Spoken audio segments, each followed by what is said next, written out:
The secret of secrets. The just announced Nobel Prizes for both chemistry and physics have gone to research related to the carbon atom. The Nobel Prize for Chemistry went to 3 scientists for developing a toolkit to manipulate carbon atoms, while the Physics Prize has gone to 2 Russian-born physicists for their study on the remarkable properties of graphene, an ultra-thin form of carbon.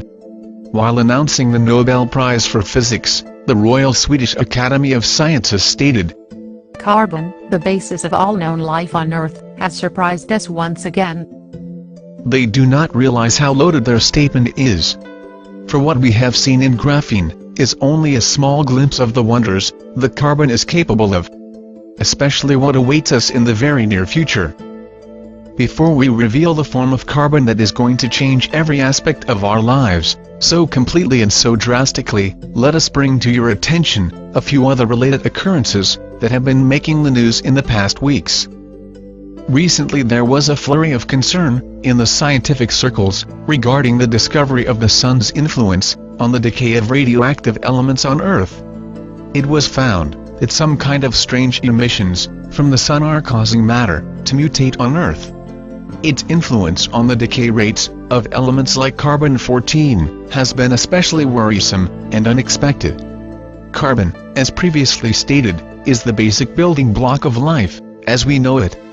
And carbon-12 is the most abundant form of carbon, accounting for about 99% of all known forms of carbon. It is the isotope of carbon that consists of 6 protons, 6 electrons and 6 neutrons. 6, 6, 6. Does that sound familiar?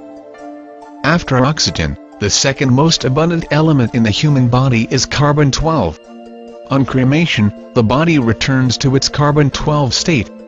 After hydrogen, helium and oxygen, which are all gases, carbon-12 is the most abundant element in the universe.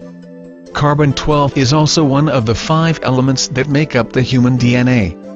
Thus carbon-12 is indeed the most crucial element as far as life as we know today is concerned. This is probably what the writer of the Revelation meant when he said that 666 was the number of man, or number of the beast. It is the number of carbon-12, which is the basis of man's physical body, which ties him to the physical universe. This is especially significant when we understand what transmutation awaits this carbon-12, which will bestow man such superhuman powers that will make every technological advancement till date completely redundant. Every secret has a time to reveal, a time to celebrate. It is now time to reveal the secret of all secrets, the secret of alchemy, the secret of the philosopher's stone, that which transmutes, in a symbolic sense, lead to gold, the secret of the elixir of life, the secret of amritha, or ambrosia, the nectar of immortality, the secret of something we shall label ascension, since its primary function is to aid the coming ascension, to form a portal into the higher dimension, the secret of carbon-7. Carbon-7 is the hitherto undiscovered isotope of carbon, which has 6 electrons, 6 protons and only 1 neutron. It is the material equivalent of the Kundalini system as well as Metatron's cube. Like iron has the ability of sustaining a magnetic field around it, carbon-7 has the uncanny ability to carry hyperdimensional fields, such as fields of thought, around it. Thus it can amplify thought and other hyperdimensional fields, just as the iron and copper in a transformer can amplify magnetic fields. Naturally, it is formed in the brains of spiritual adepts, when they have out-of-body experiences, or perform other supernatural phenomena, such as bilocation, or materialization etc. During such time the glow, or halo, that is formed around the heads of these highly evolved beings, is actually due to the excess neutrons produced when carbon-12 transmutes to carbon-7 inside their brains. However, this carbon-7 quickly decays to other stabler forms of matter. Hence it is almost impossible to detect carbon-7 directly in the human body. History and religion has offered us many clues as to the identity of this most wondrous material through cryptic notations, symbols, and enigmatic texts. But it had to veil it in the most puzzling language and symbols since this knowledge, in the wrong hands, could mean the destruction of this planet. Such is its power. In that case, you may ask, why we are revealing it now, since the same risks are still prevalent.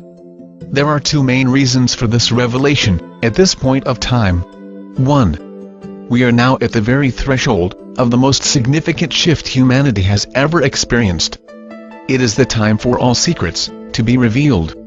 We have been holding on to this secret for a long time. And nature has spoken, through signs, that the time for this secret too has come too. Although the atomic structure and the properties of this wondrous material are revealed here, it is extremely difficult to synthesize carbon-7 in a laboratory, other than in expensive particle accelerators. In the Kundalini system, this 661 configuration is represented by the male and female counterparts of the 6 lower chakras, and the 7th chakra, which is the neutral Sahasrara. In Judaism, Metatron, who is considered to be God's mediator with man, is often represented by a cube formed by 13 circles, comprising of one central circle, surrounded by 6 inner and 6 outer circles. In Christianity, Da Vinci's famous Last Supper, that depicted a moment before Christ's crucifixion, and subsequent resurrection, and ascension, is a symbolic representation of the 661 configuration, where 6 apostles are on either side of Jesus Christ. It is interesting to note that both Kundalini, Metatron, and Christ are vehicles of ascension, albeit in different spiritual systems. This knowledge is known to advanced civilizations beyond our planet, who have been watching over us for millennia. The release of this information, at this point of time, is also meant to accelerate disclosure. This knowledge, with the power to amplify one's mind, will make all technological progress and economic systems completely redundant, since in the age of manifestation and abundance that awaits us post-2012, technology and money will have no meaning. In the period post-disclosure, the conditioning of man will take place, during which time, the collective mind of man will undergo a quantum shift to expansiveness. A critical mass of humanity will cross over from an egocentric, material life, to an egoless, love-filled, and spiritual life. The sun's activity during this time will ramp up. The final transmutation that will be affected by the sun will be the transmutation of the carbon-12 in human DNA into carbon-7. This will empower man to survive the final double cataclysm of the super flare pole shift and migrate to the higher dimensional new Earth. This is a timeline that we must realize.